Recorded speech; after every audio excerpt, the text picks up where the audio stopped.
Você pensa, Cortella, no possível legado que você deixa? Claro, no outro dia me perguntava numa conversa, né, se eu projetei, né, na minha carreira, no sentido de ser alguém que entrou para a docência, foi para a filosofia e que um dia eu imaginaria que poderia até me tornar pop. Né? Afinal de contas, Você ser pop. Muito pop. Ser pop com filosofia é algo que até poderia se imaginar que poderia sê-lo de algum modo. Mas como professor, né, era uma coisa um pouco estranha.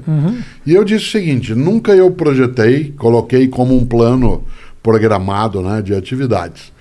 O que eu fiz foi colocar para mim um princípio, de que eu deveria ser o melhor naquilo que eu fizesse. Não melhor do que você, mas o meu melhor. Isto é, o melhor Cortella na docência, na família, teria que vir à tona. Nesse sentido, né, quando se imagina que eu quero deixar um legado, eu gosto. Eu tenho um livro que eu aprecio muito, com um título, esse eu gostei, né, do título que eu mesmo dei, que é Viver em Paz para Morrer em Paz. Muito melhor que Baú de Ossos. Não, muito melhor. Vou te dar esse. Melhor é Paulo Bonfim, que tem um livro chamado Colecionador de Minutos. É bom esse também. Colecionador de Minutos. Não, qual era o primeiro? Qual era o do Mário Quintana? O Mário Quintana era muito bom. Calma aí. Qual que era? Não é o Colecionador de Ossos. Qual é que é o de antes? Do quê? Baú de Espantos? Baú de Espantos é muito bom. Não, Baú de Espantos é coisa de gênio. Esse é bom. Coisa de gênio. Né? E o grande Mário Quintana, que aliás foi meu grande inspirador em várias coisas. 3 dos meus livros foram inspirados nele, porque ele lançou em 1973, e aí você não tinha nascido. Não. Eu estava no primeiro ano da universidade, fazendo filosofia. Ele lançou um livro que eram as colunas dele, né, no jornal que ele publicava em Porto Alegre, e o livro se chama Caderno H, que é sobre filosofia do cotidiano. E aí eu acabei um dia fazendo. Aí voltando ao teu ponto anterior, né, penso eu no legado, no livro Viver em Paz para Morrer em Paz, eu tenho um subtítulo no livro que é Se você não existisse, que falta faria? Que é uma coisa a não ser, deve ser pensada... Infelizmente eu penso nisso um pouco demais. Não deve ser pensado em excesso, tem que ser pensado com moderação, jamais após beber alguma coisa, nunca em estado de tristeza, mas deve ser pensado vez ou outra. E eu sempre digo que se eu não existisse, eu quero fazer falta, né? Eu quero fazer falta, esse é o meu legado.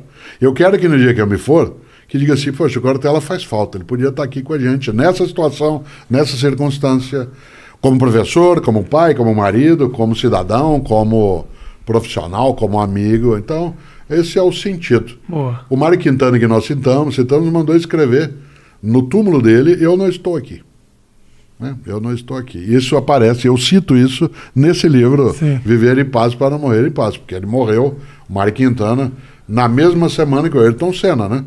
Morreu no dia 5 de maio de 1994. O Senna morreu domingo e o Quintana na quinta-feira.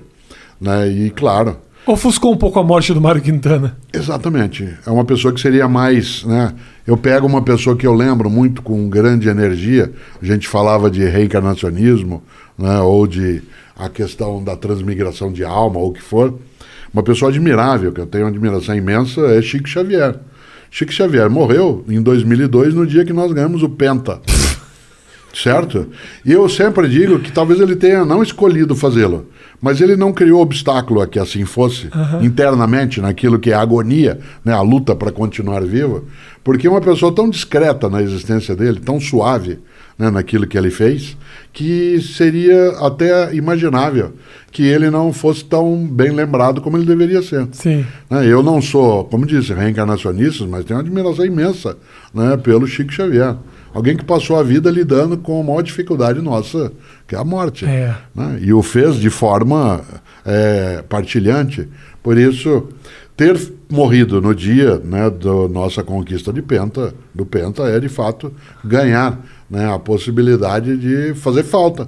Chico Xavier faz falta, Mário Quintana faz falta. Várias vezes eu encontrei, quando ia a Porto Alegre, Mário Quintana andando ali na Rua dos Andrades, ali na na Rua da Praia, ele caminhando, né, sempre, às vezes com a sua bengala, ele que morou tanto tempo ali perto da praça. Ele morava naquele prédio da Casa de Cultura, não morava? A Casa de Cultura foi criada onde ele morava, ali era um hotel. Exato. Existe outra Casa de Cultura agora. Era um hotel que se transformou num shopping center mais popular.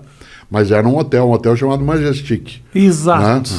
E ele, sim, Dali ele fez muitas coisas, inclusive o quarto dele foi preservado com algumas das coisas, depois levaram para outro espaço. E eu admiro tanto, né, as ideias de Mário Quintana, porque ele foi capaz, né, de ter uma existência na qual ele faz falta.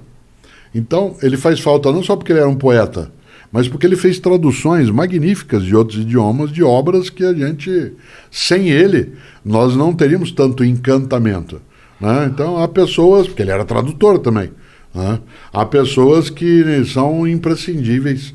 A clássica frase do Brecht, né, ela se aplica muito de verdade a algumas pessoas. O Mário Quintana é uma delas.